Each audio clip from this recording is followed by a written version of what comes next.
Neither the Bible nor Quran identifies the Pharaoh of Moses by name. We can use the details provided in the scriptures to try to identify the Pharaoh. The use of Semites for slave labor occurred only during the New Kingdom period. So, we can place Moses somewhere in the New Kingdom period. This gives us a list of 33 possible pharaohs. Both scriptures also speak of an exodus of the Israelites out of Egypt. The Merneptah Stele is an important artifact that contains the first explicit reference to Israel in the archaeological record. It is dated to around 1208 BCE. It discusses the land of Canaan and mentions the Israelites in relation to Canaan, indicating that the Exodus had already taken place by this date.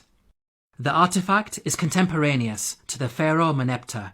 This means that the Exodus had to take place before Merneptah, since Merneptah was alive and in power after the Exodus and not drowned in the sea. This establishes an upper boundary in the timeline of the pharaohs. From the point of view of both the Bible and Quran, we are now left with 18 pharaohs as candidates who may have ruled during the time of Moses.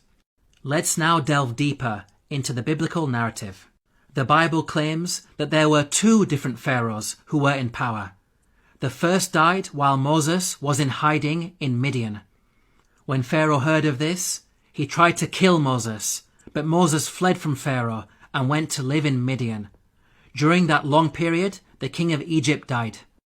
The new Pharaoh continued his predecessor's persecution of the Israelites, and it was his second Pharaoh who was later drowned when Moses crossed the sea.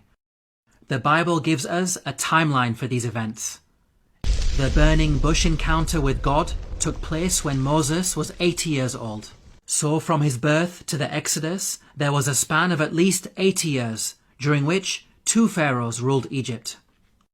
Now, there is a big problem if we compare this biblical narrative to the timeline of the pharaohs.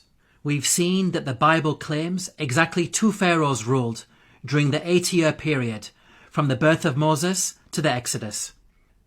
If we consider the number of years that each of the pharaohs ruled, we can see that there is no 80-year period during which only 2 pharaohs ruled.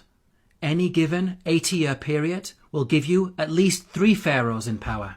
We can see that the biblical narrative contradicts the historical evidence. Let's now compare the Quranic narrative. Unlike the Bible, the Quran depicts a single pharaoh reigning from the birth of Moses all the way up to the Exodus. The Quran informs us that Moses fled to Midian when he reached the age of maturity. The Quran defines the age of maturity as 40 years old. The Quran also informs us that during his time in Midian, Moses spent 8 to 10 years in the service of his father-in-law before returning to Egypt to face Pharaoh. This means that Moses was at least 48 years of age when the Exodus happened. The only Pharaoh during the New Kingdom period who had such a lengthy reign as an absolute ruler was Ramesses II, who ruled for 66 years. The Quranic account is perfectly in line with the historical evidence and fixes the chronological issues that are present in the biblical narrative.